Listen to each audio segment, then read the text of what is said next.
whether you call it use-inspired research or publicly engaged research or however you want to frame it. I think the point of we should be out speaking with constituents, learning from our community about what their priorities are when we are framing our research. It may not change our research proposal, but it will inform it.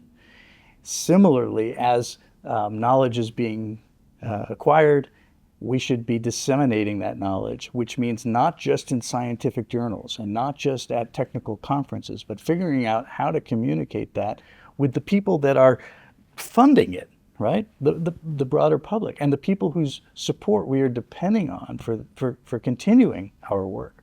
And that's not something higher ed writ large has done particularly well. And I think it will be not the cure for all that ails us right now, but it will be an important first step in both restoring public confidence and in garnering the necessary support from the electorate to continue to fund scientific research and higher education. I'll fall back to my land-grant roots and tell you that at many land-grant institutions, extension offices have been doing this for over 100 years, and they do it very well. They sit around the kitchen tables and speak with farmers and ranchers and growers and understand what their challenges are, and then they come back to the university and say, how can we activate the assets of the university to help with the particular problems that they've identified. And then they are the technology transfer conduit back to the practitioners, in this case the farmers and the ranchers and the growers.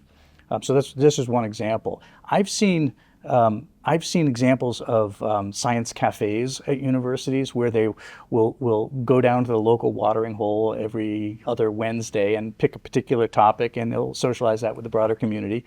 And people will come in and enjoy a pint and hear from an expert about something that's happening in her or his laboratory.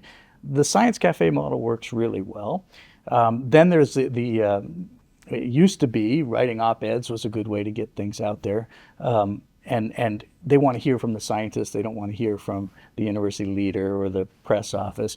Today, op-eds, okay, they're fine. But if you look at what particularly early career investigators are doing, they're running podcasts and webinars and illustrating children's books and just releasing their, not just the knowledge that they've uncovered or created, but the pathway of acquiring that knowledge. They're releasing it to everybody.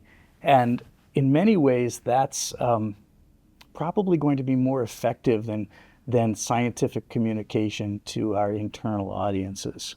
Tenure still looks at, how effective are you in the classroom, critically important, and then how much money have you garnered for your scholarship and your research, and how many graduate students have you advised through to completion, and how many papers have you published in peer-reviewed journals. And all of these made sense 100 years ago, and all of these made sense 50 years ago, and they still make sense today, but they're necessary but not sufficient.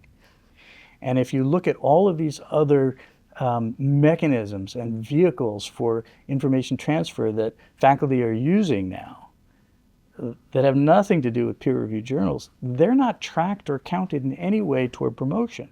So we've got to get serious about this. If we really want to engage the public, communicate with the public, bring the public into our discovery and have them get on board with why higher ed and research is important, and we talk to them on podcasts, and we have science cafes and whatever the case may be, then that stuff has to count, because faculty are busy people and they're being told, get that research grant, publish that paper, complete that doctoral student, and don't get bad teaching evaluations.